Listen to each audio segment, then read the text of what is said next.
Sir 2 తారీఖు వాళ్ళు application పెట్టుకుంటే 3 తారీఖు పోలీసులు తిరస్కరించారు. 4 తారీఖు హీరో కానీ హీరోయిన్ కానీ సినిమా ప్రొడ్యూసర్స్ కానీ ఎవరు థియేటర్ రావడానికి వీల్లేదు. ఈ థియేటర్లో మేము సెక్యూరిటీ ఇవ్వలేము. ఈ థియేటర్కు ఉన్నది ఒకటే దారి.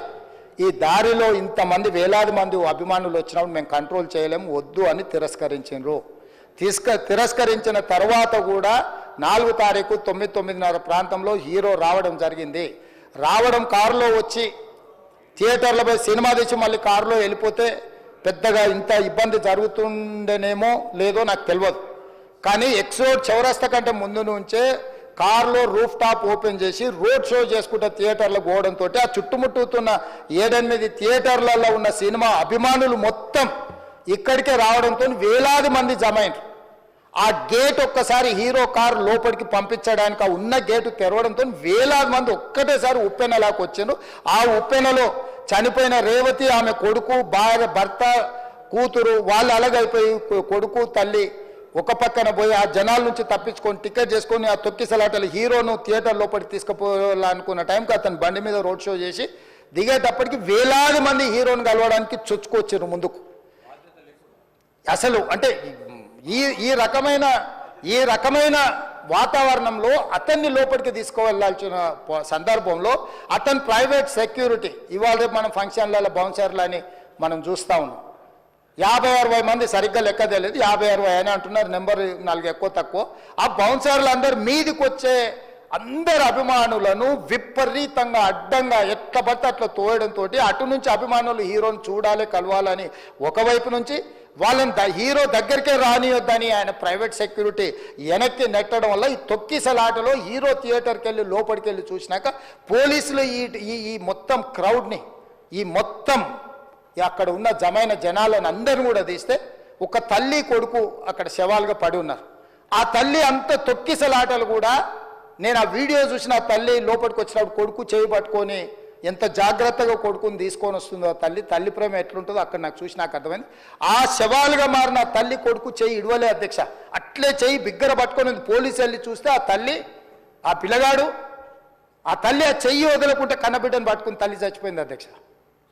అట్లాంటి సిచ్యువేషన్లో పోలీసులు తల్లిని కొడుకుని హాస్పిటల్కి అక్కడ ఫస్ట్ ఎయిడ్ ట్రీట్మెంట్ చేసిండ్రు. పోలీసులు ఏం డాక్టర్లు కాదు, హుటాహుటిన తరలించిండ్రు. హాస్పిటల్కి వెళ్ళిన తర్వాత తల్లి చచ్చిపోయింది, పిల్లోడు కోమాలు ఉండు. ఆల్మోస్ట్ పోలీసులు పిల్లవాడు కూడా చచ్చిపోయింది అనుకున్నారు. బ్రెయిన్ డెడ్ అయింది, ఆక్సిజన్ అందక ఆ అబ్బాయికి. సో ఆ సిచ్యువేషన్లో వెనక్కి పోలీసులు వచ్చి హీరో గారికి విషయాన్ని తెలియజేసి హీరో గారు వెళ్ళిపోతే హీరో ఎందుకు వెళ్ళిపోవాలనుకున్నారు పోలీసులు అంటే ఇంకా వేలాది మంది అభిమానులు అక్కడనే ఉన్నారు. హీరో గారు థియేటర్లో కూర్చొని ఉండడం వల్ల సినీ ప్రముఖులు ఉండడం వల్ల ఈ బయట జమైన వేలాది మంది అభిమానులు అక్కడి నుంచి పోకుండా అక్కడనే ఉండడంగా థియేటర్ లోపల కూడా బాల్కనీలో టాప్ బాల్కనీలో హీరో కూర్చుంటే కింది నుంచి పై వరకు వెనక్కి తొక్కుట పైకెక్కి హీరో చేతులు కలపాలని కోతులు ఎగబడ్డట్టు కోట మీదకి కోతులు ఎగబడ్డట్టు ఉల్టా పైకి తొక్కిసలాట జరిగింది అధ్యక్ష. థియేటర్ వాళ్ళు పోలీసులను హీరో దగ్గరికి వెళ్ళి చెప్పడానికి కూడా అనుమతి ఇవ్వకుండా థియేటర్ వాళ్ళు పోలీసులను బ్లాక్ చేశారు అధ్యక్ష.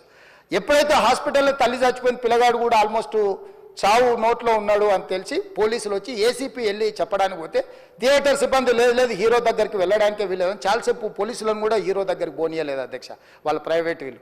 చివరికి ఏసీపీ కోపం వచ్చేసి మిమ్మల్ని అందరిని తీసి లోపల వేయాల్సి వస్తా అని చెప్పిపోయి హీరోకు ఏసీపీ క్లియర్గా ఇద్దరు చనిపోయినరు, మీరు ఇక్కడ కూర్చుంటే థియేటర్లోనగా థియేటర్ బయట ఉన్న వేలాది మంది ఈ సినీ అభిమానులను మేము కంట్రోల్ చేయలేకపోతున్నాం, ల్యాండ్ ఆర్డరు శాంతి భద్రతలు చేయి దాటిపోయినాయి, మేము లాఠీ చార్జ్ చేయాల్సిన పరిస్థితి ఉంది, మీరు దయచేసి వెళ్ళిపోండి, వచ్చిండ్రు చూసిండ్రు కదా వెళ్ళిపోండి అంటే లేదు నేను సినిమా అయిపోయే వరకు ఇట్లే కూర్చుంటానని పోలీసులతో చెప్పిండని సిటీ కమిషనర్ నాకు చెప్పడం జరిగింది అధ్యక్ష.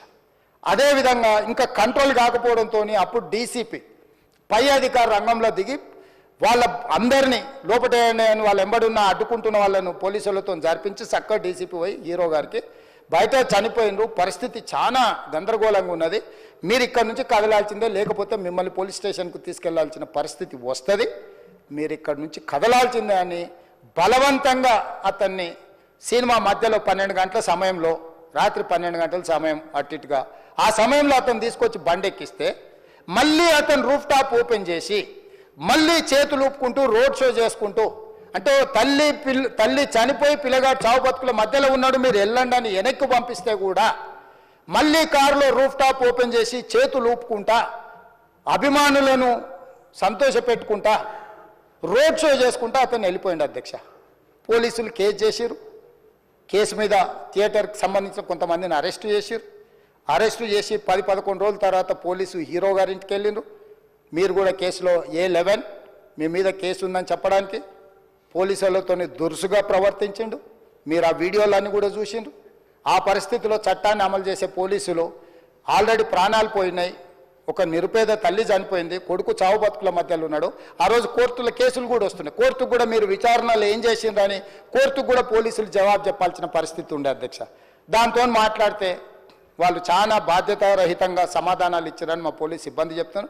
దాంతోనే అతన్ని పోలీస్ స్టేషన్ తీసుకెళ్ళారు అధ్యక్ష. ఇక్కడి వరకు ఒక హీరో, ఒక థియేటర్లో జరిగిన సంఘటనలు, వీటన్నిటి నేపథ్యంలో పోలీసులు వాళ్ళ విధి నిర్వహణ నిర్వహించారు అధ్యక్ష. ఎప్పుడైతే అతను పోలీస్ స్టేషన్కు తీసుకెళ్ళిరో కొన్ని రాజకీయ పార్టీలు పైశాచికంగా ఎంత నీచంగా నన్ను తిట్టుకుంటా పోస్టులు పెట్టినరంటే, అంటే తెలంగాణ समाजంలో मलकपेट बलाला साहब के कॉन्स्टिट्यूंसी के वोटर है, उन लोग मलकपेट के छोटे नौकरी, उसका नौकरी अकबर साहब वो 30,000 नौकरी करता है, उसके परिवार में कोई कमाई नहीं है, एक टिकट 3,000 रुपये में खरीदा, वो बच्चा उनका फैन है बोल के उनके परिवार 12,000 रुपये रखकर 4 टिकट खरीद के पिक्चर को गए।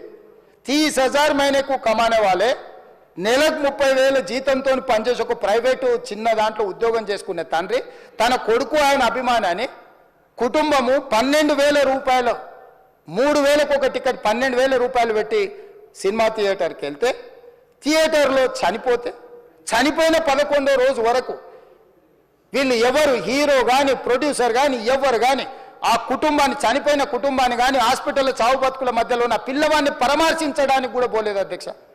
ఇది ఏ రకమైన మానవత్వం అధ్యక్ష? నాకు అర్థం కాలే. ఇలాంటి మానవత్వం లేకుండా వ్యవహరించిన వాళ్ళను పోలీసులు విధి నిర్వహణలో భాగంగా పోలీస్ స్టేషన్కు తీసుకెళ్తే ఒక ఆయన ట్విట్టర్లో పెడతాడు అడ్డగోలుగా 10 ఏళ్ళు మంత్రి చేసి ఉద్యమాలు చేసినామని చెప్పుకునేటోళ్ళు, ఉద్యమాల సమయంలో సినిమా షూటింగ్లో జరగొద్దని దాడులు చేసిన వ్యక్తులు ఇవాళ అతను భగవత్ స్వరూపుడు, అసలు అతన్ని పోలీసులు ముట్టుకుంటారా? అసలు ఈ రాష్ట్రం ఏమైపోతుంది? రాష్ట్రం ఉంటుందా? ఈ రకంగా రాజకీయ పార్టీలు అధ్యక్ష, రాజకీయ పార్టీలు ప్రజాప్రతినిధులుగా చనిపోయిన ప్రాణాల విలువ లేకుండా చావుకు కారణమైన ప్రత్యక్షంగా పరోక్షంగా అయిన వాళ్ళని పోలీస్ స్టేషన్కు విచారించడానికి పిలిస్తే కూడా అది కూడా తప్పుపట్టి ప్రభుత్వాన్ని బద్నాం చేయాలి, ముఖ్యమంత్రిని తిట్టాలని ఎంత నీచమైన భాష వాడిన అధ్యక్ష. యూట్యూబ్లలో మీరు చూడండి.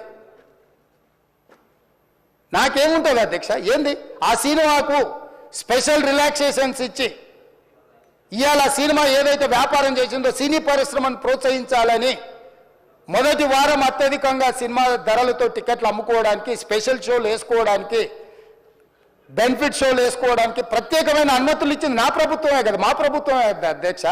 సినీ పరిశ్రమను ప్రోత్సహించాలనే మా విధానం. ప్రోత్సహించే క్రమంలో తెలంగాణ ప్రజల ప్రాణాలను తీసుకోమనే, ప్రాణాలు తీసుకుంటే కూడా వాళ్ళని ఏమనొద్దానంటే మీరు లా చేయండి అధ్యక్ష. మరి స్టేట్కు లా అథారిటీ ఉందో లేదో నాకు తెలియదు, కానీ star, film star, super stars or political stars is having some special privilege. If they murdered anyone also we need not to prosecute or otherwise we need not to book any case against these personalities అని మనం మీరు చట్టం చేస్తా అంటే సినీ ప్రముఖులకు కానీ రాజకీయ ప్రముఖులకు కానీ స్టార్లని ఫీల్ అయ్యే వాళ్ళ పట్ల ప్రత్యేకమైన చట్టం ఉంటుంది, వాళ్ళ మీద కేసులు పెట్టొద్దని మీరు ఏమైనా చట్టం చేస్తే ఆ చట్టం అమలు చేస్తాం అధ్యక్ష. ఈ రోజున్న డాక్టర్ బాబాసాహెబ్ అంబేద్కర్ ఇచ్చిన చట్టం ప్రకారము దీనికి కారణమైన వాళ్ళను ప్రత్యక్షంగా పరోక్షంగా కారణమైన వాళ్ళందరి మీద కేసులు కట్టి పోలీసులు విచారణ చేయాల్సిందే, బాధితులను శిక్షించాల్సిందే అధ్యక్ష. సో ఈరోజు ఆ కుటుంబాన్ని ఆదుకోవడానికి ఈరోజు కూడా ఆర్థికపరమైన విషయాల్లో కానీ దీంట్లో కానీ వాళ్ళు ఎవరు పెద్దగా ఆసక్తి, కనీసం సినిమా వాళ్ళు ఒక్కరోజు అతను పొయ్యి వస్తే సినీ ప్రముఖులందరూ అతని ఇంటికి వెళ్ళి అతనికి మొత్తం ఏదో కాళ్ళు చేతులు యాక్సిడెంట్లో పోయినట్టు కన్నీళ్లు గారుస్తారు. ఈ సినీ ప్రముఖులు ఒక్కరైనా హాస్పిటల్కి పోయినరా అధ్యక్ష? నేను సూటిగా తమ ద్వారా సినీ ప్రముఖులను నేను అడుగుతున్నా అధ్యక్ష.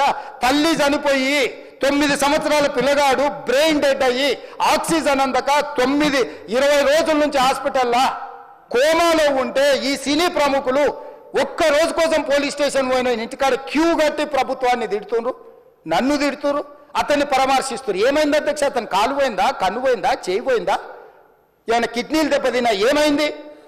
అతన్ని ఇంతమంది సినీ ప్రముఖులు పరామర్శించిండ్రు, కలిసిండ్రు, అభినందించిండ్రు. కానీ ఆ పిల్లగాన్ని కనీసమన్నా పరామర్శించడానికి సినీ ప్రముఖులు ముందుకు రాలేదంటే సినిమా ఇండస్ట్రీలో ఉన్న ప్రముఖులు ఏం ఆలోచన చేస్తుండ్రో, ఏం కోరుకుంటుండ్రో నాకైతే తెలియదు. 100% जो भी अकबरुद्दीन ओवैसी साहब ने जो मुद्दा उठाए, वो मुद्दा के लिए मैं ये बात कह रहा हूं, सचमुच बोल रहा हूं, ये शर्म की बात है. 20 दिन के बाद भी इतने एक दिन के लिए उनको पुलिस स्टेशन को लेकर गए तो हाई कोर्ट भी इमीडिएट अजर्नमेंट मोशन, लंच मोशन ले लिए, उनका बेल भी दे दिए, सब कुछ है. आधी रात को 11-12 बजे अपने लोग बोल रहे थे जेल का दरवाजा खोलो, 12 बजे उनको छोड़ो. अरे भाई कहां है प्रोविजन, कहां से छोड़ू मैं? कोई मेरा घर का मामला नहीं है, मेरा घर का मामला है तो मेरा गेट निकाल के आने वाले जाने वाले को मैं बोल सकता हूं. जेल का दरवाजा मेरा हाथ में नहीं है, कानून के हिसाब से चलाने का है मेरे को. रात 12 बजे अरे वो फिल्म स्टार है उसको छोड़ दो. भाई अगला दिन मैं रहे तो ना फिल्म स्टार को छोड़ने के लिए.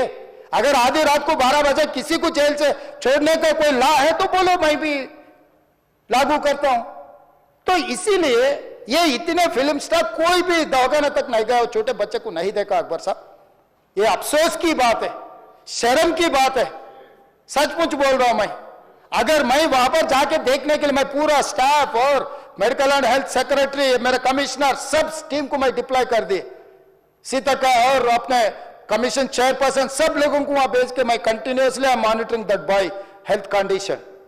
सो ये कैसे कहां जा रहे हैं हम लोग? भाई उन लोगों को जिम्मेदारी दी नहीं है, हम समझ भी सकते है नहीं है वो बात अलग है. मगर कुछ पॉलिटिकल पार्टीज 10-10, 20-20 साल जो रिप्रेजेंट किए, मंत्री किए, वो लोग मुझे गाली दे रहे, उसके ऊपर कैसा केस लगाते? वो मेरा दोस्त है. भाई आपके लिए, आपके दोस्त के लिए कोई नया कानून बनाना है तो बनाओ, देखेंगे. अरे आपके दोस्त रहे तो 12 खून माफ है क्या? मेरा भाई के लिए भी माफ नहीं है, आपके लिए कहां से माफ करूं मैं?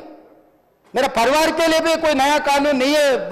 स्पीकर साहब, मैं ये कुर्सी में बैठा हूं, जो कानून है डॉक्टर बाबा साहब अंबेडकर जी ने जो कानून दिया, कानून के हिसाब से हम सरकार चलाएंगे. जो अकबर साहब ने जो बात लिखा, कुछ प्राइवेट डिस्कशन है, कुछ पब्लिक विजुअल्स है.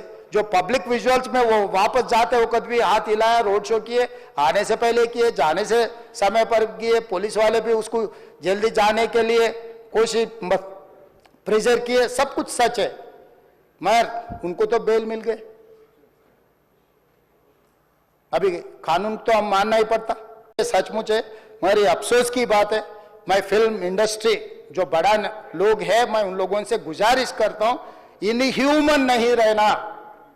आप बिजनेस कर लो, आप पिक्चर निकालो, पैसे कमाओ, सरकार से इंसेंटिव्स ले लो, सब्सिडीज ले लो, स्पेशल प्रिविलेज शूटिंग के लिए जो होना है वो मांगो.